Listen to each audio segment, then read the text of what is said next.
Bismillahirrahmanirrahim. Kita lanjutkan hadis yang ke-26, al-haditsus sadis wal 'ishrun. An Ibnu Abbas radhiyallahu anhuma qala Rasulullah sallallahu alaihi wasallam, "Ma umirtu, tidaklah aku diperintahkan oleh Allah Subhanahu wa taala bitasyyidi, untuk meninggi-ninggikan al-masajid, masjid-masjid." Qala Ibnu Abbas mengatakan, "La tuzakhrifunnaha, sungguh betul-betul kalian akan menghias-hiasi masjid, kama sebagaimana zakhrafatil yahud wan nasara, telah menghias-hiasi Yahudi dan Nasrani." Hadis riwayat Abu Dawud. Hadis ini merupakan dalil bagi para ulama yang mengatakan bahwa masjid itu semestinya dibangun secara sederhana, tidak dimegah-megahkan. Kenapa? Memang tidak diperintahkan. Dalam agama ini kan kita hanya melakukan yang diperintahkan saja kan. Salat 5 waktu. Kenapa enggak ditambah 10 waktu saja supaya pahalanya lebih banyak? Oh tidak.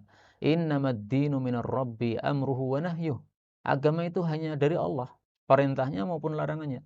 Allah perintah 5 ya 5. Ya. Nah di sini Nabi mengatakan, saya oleh Allah tidak pernah diperintahkan untuk meninggikan masjid. Meninggikan itu maksudnya perantara untuk menghiasi masjid. Ya. Karena kalau tinggi ya itu biasanya apa namanya, bangunan-bangunan yang dibuat tinggi-tinggi itu adalah bangunan yang untuk dimewah-mewahkan. Adapun kalau tinggi karena diperlukan nggak ada masalah. Dibuat lantai 2 karena jamaahnya meludak, nah, silahkan. Ternyata masih meludak lagi, dibuat lantai 3, nggak ada masalah. Ya. Tapi yang dimaksudnya adalah memewah-mewahkan masjid. Karena itulah Ibnu Abbas mengatakan la tuzakhrifunha, kalian menghias-hiasi masjid. Jadi meninggikan dalam rangka untuk apa? Wasilah untuk perantara untuk menghias-hias masjid, itu yang tidak diperbolehkan. Ini pendapat mayoritas para ulama ya. Menyelisih mereka Al-Imam Abu Hanifah, beliau berpendapat boleh memegahkan masjid, tapi memang dengan 2 syarat kata beliau. Syarat pertama, apabila tujuannya untuk ta'zim, untuk mengagungkan masjid. Nah, maka ini kembali kepada hati ya. Kamu tujuannya apa? Kalau tujuannya adalah untuk memewahkan masjid ini supaya dikenal ini masjid paling mewah sekampung ini, semua masjid semuanya kalah. Nah, itu berarti tidak memenuhi syarat. Karena tujuanmu tidak untuk mengagungkan masjid ini. Tapi kalau tujuannya mengagungkan masjid, karena misalnya rumahmu sangat mewah, nih. Kemudian engkau dalam hati merasa menyesal, kenapa masjid kok kita buat sangat sederhana, sementara rumah yang kita buat saja mewah. Mestinya masjid untuk Allah Subhanahu wa taala ya apa lebih kita agungkan. Nah, kalau tujuannya seperti itu kata Abu Hanifah boleh. Syarat yang kedua, bahwasanya harta yang digunakan untuk memewahkan masjid tadi bukan dari Baitul Mal ya, selain dari Baitul Mal, dari kocekmu sendiri ya. Kamu punya duit banyak sehingga rumahmu megah, nah di sampingmu ada masjid, masjidnya sederhana. Sehingga setiap engkau masuk masjid merasa hatinya kurang puas ya. Kenapa? Rumah saya megah-megahkan sementara rumahnya Allah malah saya bikin kecil begini. Maka kalau ada perasaan begitu, boleh kata Abu Hanifah memewahkan masjid dalam rangka mengagungkannya, tapi dengan duitmu sendiri, jangan dari Baitul Mal. Kemudian dari hadis ini kita ambil faedah bahwasanya kita dilarang untuk menyerupai Yahudi dan Nasrani. Nah, Yahudi itu dan Nasrani itu biasanya menghias-hiasi tempat ibadah mereka, ya gereja-gereja mereka. Nah, maka kita tidak disuruh seperti itu. Lalu terus disuruh apa? Disebutkan dalam Al-Quran. Sudah kita bahas pada hadis yang pertama dulu. Innama ya'muru masajidallah. Masjid itu dimakmurkan dengan cara ibadah-ibadah padanya. Maka kita lanjutkan hadis berikutnya yang semakna. Al-haditsus sabi' wal 'ishrun, hadis 27. Amara telah memerintahkan Umar bin Al-Khattab, Sayyidina Umar bibina'il masjid, untuk membangun masjid. Wa qala, dan beliau mengatakan, akinnan nasa, lindungilah para manusia, minal matari, dari hujan. Jadi jangan sampai masjidnya terocoh ya. Wa iyyaka, dan hindarilah, an tuhammira, engkau memberi warna merah untuk temboknya masjid.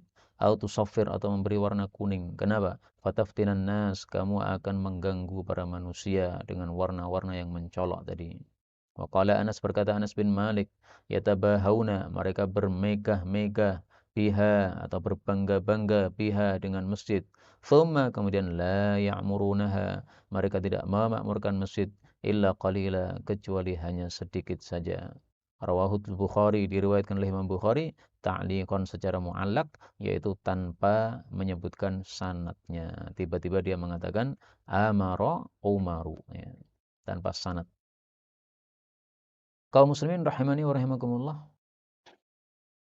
hadis ini menunjukkan bahwa masjid seyogianya dibangun secara sederhana, tidak untuk dimewah-mewahkan, tidak juga untuk dihias-hiasi. Termasuk menghias masjid adalah warna-warna yang mencolok, merah, kuning, apalagi warna-warni. Sehingga orang yang masuk masjid jadi melongo melihat apa? Warna-warni yang sangat beraneka ragam.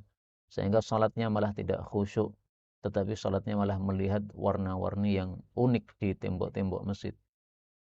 Maka intinya adalah taftinan nas, jangan sampai mengganggu manusia. Karena orang masuk masjid tujuannya untuk apa? Untuk sujud. Masjid artinya tempat sujud.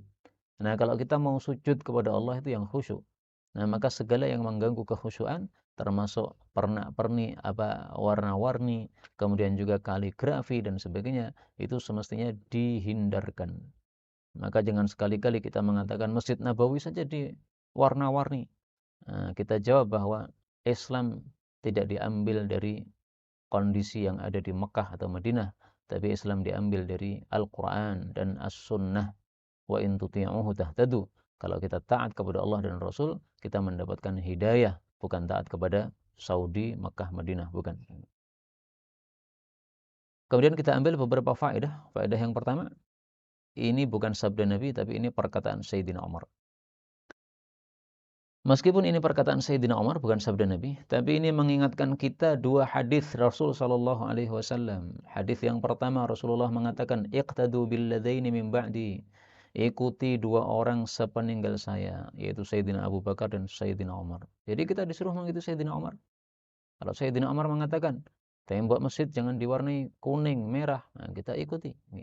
Kita kasih warna yang sederhana saja, ya, putih lebih bagus, itu lebih cerah sehingga orang masuk ke masjid juga merasa nyaman. Hadis riwayat Tirmidzi sahih. Hadis yang kedua, innallaha wada'al haqqa ala lisani Umar. Sesungguhnya Allah itu meletakkan kebenaran pada lidahnya Sayyidina Umar. Yaqulu bihi, maka dia mengucapkan kebenaran. Hadis riwayat Ibnu Majah sahih. Ini termasuk kebenaran yang disampaikan Sayyidina Umar. Masjid tidak untuk dihias-hiasi, dimewah-mewahkan, tidak, tapi untuk ibadah, supaya mereka yang ibadah khusyuk di dalamnya. Kemudian faedah berikutnya, Anas mengatakan la ya'murunaha, setelah mereka memewah-mewahkan kemudian tidak memakmurkan. Nah, berarti yang inti itu bukan mewahnya, tapi yang inti adalah makmurnya. Sudah berapa kajian yang diadakan di masjid itu dalam satu pekan? Salat jamaahnya apakah penuh atau tidak penuh? Apakah ada tadarusan di situ? Apakah ada pelatihan untuk jamaah yang belum bisa membaca Quran dan sebagainya? Nah, itu mestinya yang dipentingkan, sehingga masjid itu dibangun untuk ibadah kepada Allah Subhanahu wa taala, bukan untuk perkara-perkara dunia yang sepele seperti itu.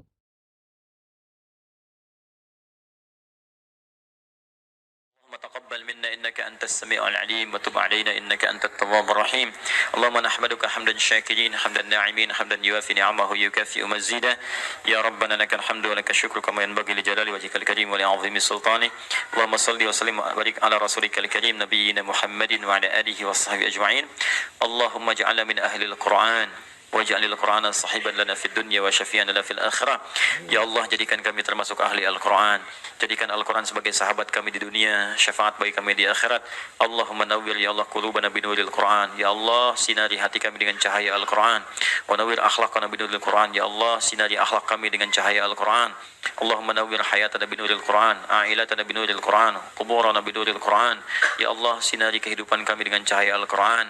Sinari keluarga kami dengan cahaya Al-Qur'an. Sinari alam kubur kami kelak dengan cahaya Al-Quran. Allahumma ya arhamar rahimin, taqabbal minna jami' amalina salihah. Ya Allah, mohon terima seluruh amal kami, jadikan itu saleh dalam pandangan-Mu ya Rabbal Alamin. Rabbana yassir lana wa la tu'assir alaina. Ya Allah, mudahkan semua urusan kami, jangan berikan kesulitan pada kehidupan kami. La tada'lana fi maqamina hadha dhanban illa ghafartah. Jika ada pendosa hadir di ta'lim ini, jangan biarkan dia meninggalkan tempat ini ya Allah, kecuali Engkau telah ampuni segala dosanya. Wala hamman illa farajtah. Jika ada yang tengah gelisah, jangan biarkan dia meninggalkan majlis ini kecuali Engkau telah tenangkan keadaan hatinya. Allahumma wala maridan illa syafaitah. Jangan ada ya Allah orang sakit di tempat ini kecuali Engkau sembuhkan penyakitnya. Allahumma ya Allah, Allahumma ya Allah, Rabbana atina fid dunya hasanah wa fil akhirati hasanah wa qina adzabannar. Bifadlika subhana rabbika rabbil izzati amma yasifun. والسلام على المرسلين وآخر دعوانا سبحانك اللهم وبحمدك أشهد أن لا إله إلا أنت نستغفرك ونتوب إليك والحمد لله رب العالمين ثم السلام عليكم ورحمة الله وبركاته.